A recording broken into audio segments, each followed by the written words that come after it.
A report published today has revealed that the number of web pages found with images of child sexual abuse soared by an incredible 137% last year. The study said that the Internet Watch Foundation removed an astonishing 31,266 URLs which hosted pictures and videos of children being sexually abused. Around 89% of those pages contained images of children aged 10 or under, an increase of 65% from the previous year. Findings also showed that many legitimate online services were being abused by criminals distributing child sex abuse imagery. We are now joined by Harriet Lester, whose job it is to hunt down these horrific websites. I mean, this really is a job and a half. What on earth made you choose it as a vocation?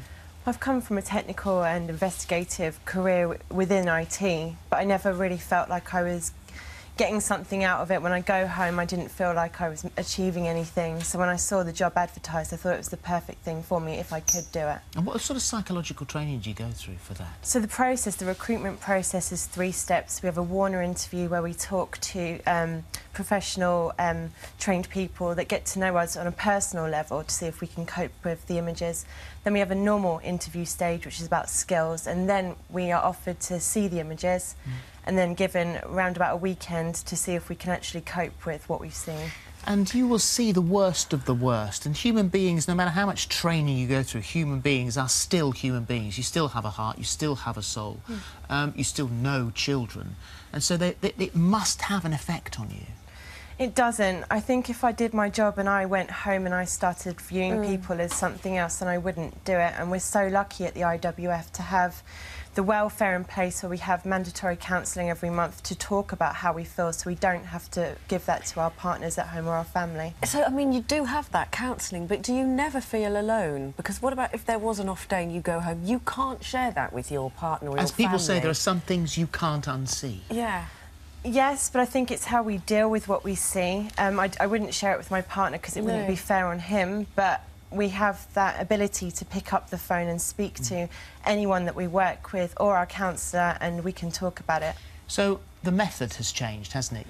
You have better methods at hand now. Yeah, so after the tragedies of Tia Sharp and April Jones, we wanted to do more with industry to stop what was going online and stop the ability for people to find it. So last year in April we were being able to proactively search for content.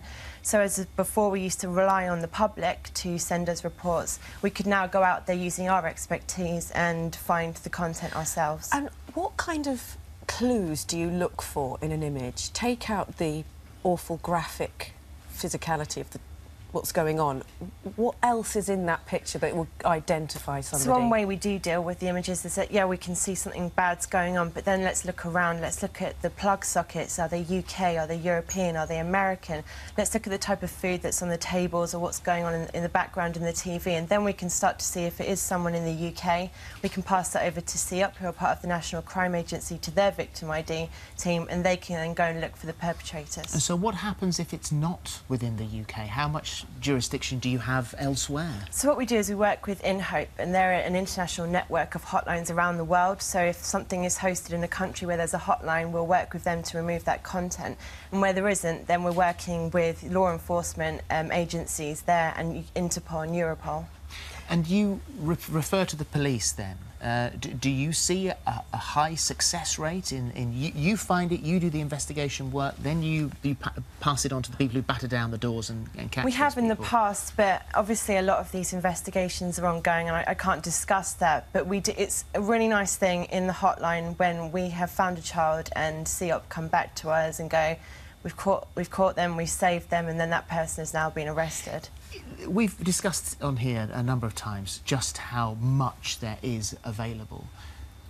Do you think you will ever be able to beat it, to get ahead of the wave? So this year, because of Proactive, we've actioned over 30,000 URLs, and each one of those URLs may contain more than one image, so at least over 30,000. So what's a URL? So a URL would be a web page.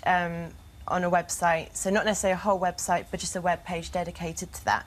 And so over 30,000 last year we actioned, and previously, before Proactive, that's a 137% increase. Wow. But what is important is it doesn't mean that there's more content out there. It means that we've got better at our job at finding it. And what about the people who are searching for it? So have you any way of finding the ones that are actively looking for it rather than the ones that are posting it? So what we do is we have keywords that we have a number of keywords that we offer to our members, such as Facebook and Google, and they take these are terms that paedophiles use online to find content, and they will put them into algorithms within their web services and stop them being able to bring back web pages of child sexual abuse material. Well, it's an amazing job, and I think on behalf of everyone, somebody's it's a tough doing one. it. Thank you very much indeed for doing it. having us. Thank you, it's a pleasure.